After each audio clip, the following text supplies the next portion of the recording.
નમસ્કાર આદરણીય પેન્શનર મિત્રો, નિવૃત્ત કર્મચારી મિત્રો, ભાઈઓ તથા બહેનો, આપ સૌનું હાર્દિક સ્વાગત છે આપણી પોતાની યુટ્યુબ ચેનલ પેન્શન ગુજરાત પર। તો મિત્રો, આજનો વિડીયો ખૂબ જ મહત્વનો છે, ખાસ કરીને તેઓ માટે કે જે 8મા પગાર પંચ અંગે ઉત્સુક છે, પગાર અને પેન્શન વધારાની રાહ જોઈ રહ્યા છે અને રોજ નવી અપડેટ જાણવા માગે છે। પરંતુ આજની માહિતી માત્ર વધારો કે ખુશખબર નથી। આ માહિતી છે આપના મહેનતના પૈસા, આપની જીવનભરની બચત અને આપની પેન્શનની સુરક્ષા વિશે। મિત્રો, હાલના સમયમાં જ્યારે દેશભરના લાખો કેન્દ્ર સરકારના કર્મચારીઓ અને પેન્શનરો 8મા પગાર પંચની જાહેરાત અને તેની અમલવારી અંગે આશા રાખી રહ્યા છે, ત્યારે કેટલાક સાયબર ગુનેગારો આ જ આશાને પોતાનું હથિયાર બનાવી રહ્યા છે।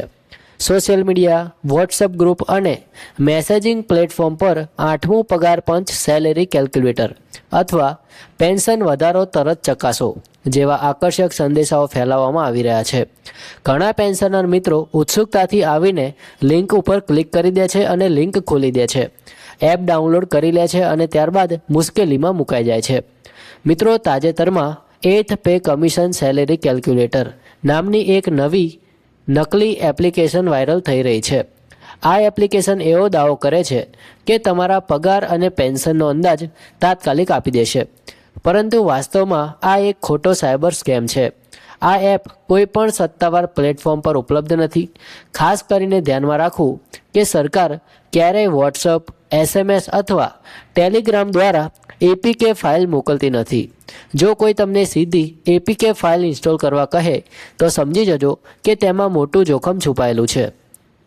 મિત્રો, ગૃહ મંત્રાલયની સાયબર સુરક્ષા પહેલ સાયબર દોસ્ત દ્વારા પણ આપણે આ બાબતે એલર્ટ જાહેર કરવામાં આવ્યું છે કે સતર્ક રહો, સુરક્ષિત રહોનો સંદેશ સ્પષ્ટ છે। અજાણી લિંક પર ક્લિક ન કરો અને કોઈ પણ એપ ઇન્સ્ટોલ કરતા પહેલાં તેની સત્તાવાર ચકાસો।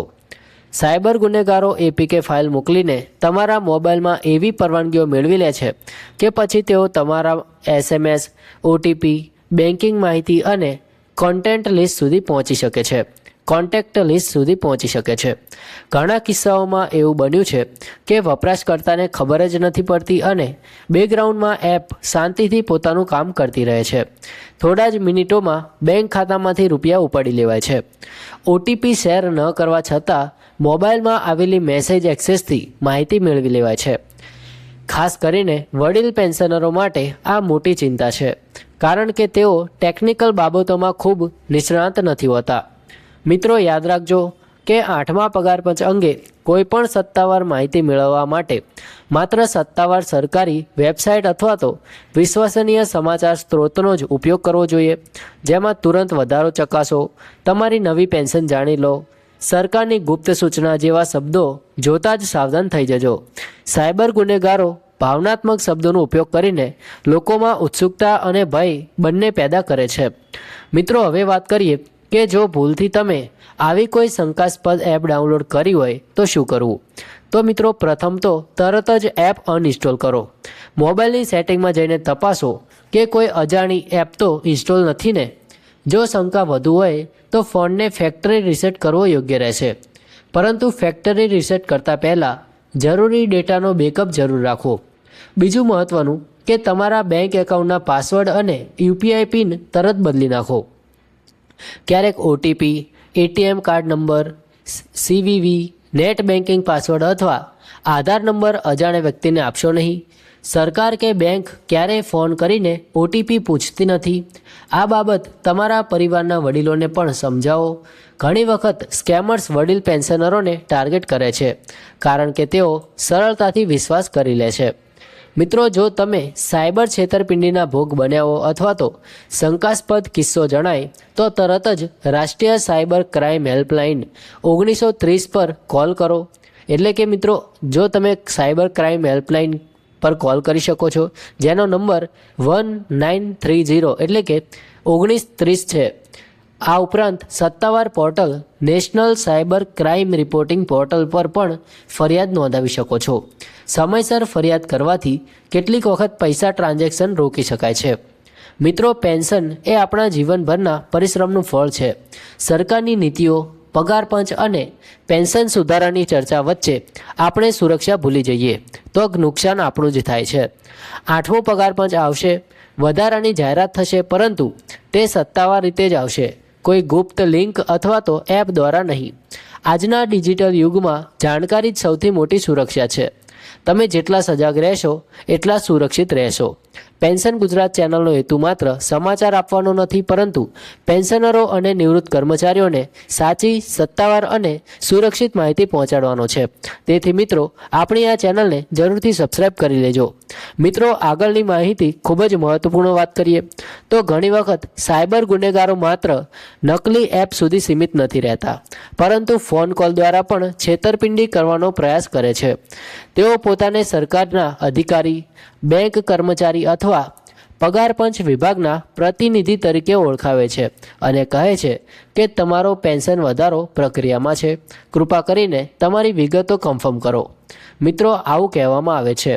આવા ફોન કોલ આવે ત્યારે તરત જ સાવધાન થઈ જજો. કોઈ પણ પરિસ્થિતિમાં તમારી વ્યક્તિગત માહિતી શેર કરવી નહીં. ખાસ કરીને વડીલ પેન્શનર મિત્રો માટે મારી નમ્ર વિનંતી છે કે જો કોઈ શંકાસ્પદ મેસેજ કે કોલ આવે તો એકલા નિર્ણય ન લો. તમારા પરિવારના યુવાન સભ્ય, સંતાન અથવા વિશ્વસનીય વ્યક્તિ સાથે ચર્ચા કરો. ઘણી વખત માત્ર 5 મિનિટની ચર્ચા લાખો રૂપિયાનું નુકસાન અટકાવી શકે છે. યાદ રાખજો મિત્રો, સરકારની કોઈ પણ મોટી જાહેરાત હંમેશા સત્તાવાર નોટિફિકેશન, અખબાર, વિશ્વસનીય સમાચાર ચેનલ અથવા તો સત્તાવાર વેબસાઇટ પર જ પ્રકાશિત થાય છે. આપણું ધ્યેય માત્ર પેન્શન વધતી પેન્શન જાણવાનું નથી, પણ મળતી પેન્શન સુરક્ષિત રાખવી પણ એટલી જ જરૂરી છે. આજના સમયમાં ડિજિટલ સુરક્ષા એક પ્રકારની બચત જ છે. અને મિત્રો, જો તમે સાયબર છેતરપિંડીના ભોગ બન્યા હોય અથવા તો શંકાસ્પદ કિસ્સો તમને લાગતો હોય તો તમે તરત જ રાષ્ટ્રીય સાયબર ક્રાઇમ હેલ્પલાઇન 1930 એટલે કે 1930 પર કોલ કરી શકો છો. તેના ઉપરાંત સત્તાવાર પોર્ટલ પર બનાવવામાં આવ્યું છે, જેને national cyber crime reporting portal, તેની પર પણ તમે ફરિયાદ નોંધાવી શકો છો. સમયસર ફરિયાદ કરવાથી કેટલીક વખત તમારા પૈસાનું ટ્રાન્ઝેક્શન રોકી શકાય છે, જેનાથી સાયબર ક્રાઇમ થતો અટકી શકે છે. મિત્રો, આજના ડિજિટલ યુગમાં જાણકારી જ સૌથી મોટી સુરક્ષા છે. તમે જેટલા સજાગ રહેશો એટલા જ ફાયદામાં રહેશો. તો મિત્રો, પેન્શન ગુજરાત ચેનલ એ માત્ર હેતુ સમાચાર આપવાનો નથી, પરંતુ પેન્શનરો અને નિવૃત્ત કર્મચારીઓને સાચી, સત્તાવાર અને સુરક્ષિત માહિતી પહોંચાડવાનો પણ છે. તો મિત્રો, અંતમાં ફરી એકવાર વિનંતી છે કે અજાણી લિંક પર ક્લિક ન કરો, એપીકે ફાઇલ ઇન્સ્ટોલ ન કરો, ઓટીપી કોઈ માગે તો શેર ન કરો અને સત્તાવાર વેબસાઇટ સિવાય કોઈ પણ માહિતી પર વિશ્વાસ ન કરો. સતર્ક રહો, સુરક્ષિત રહો અને અન્ય પેન્શનર મિત્રો સુધી પણ આ સંદેશ પહોંચાડો. જય હિન્દ, વંદે માતરમ.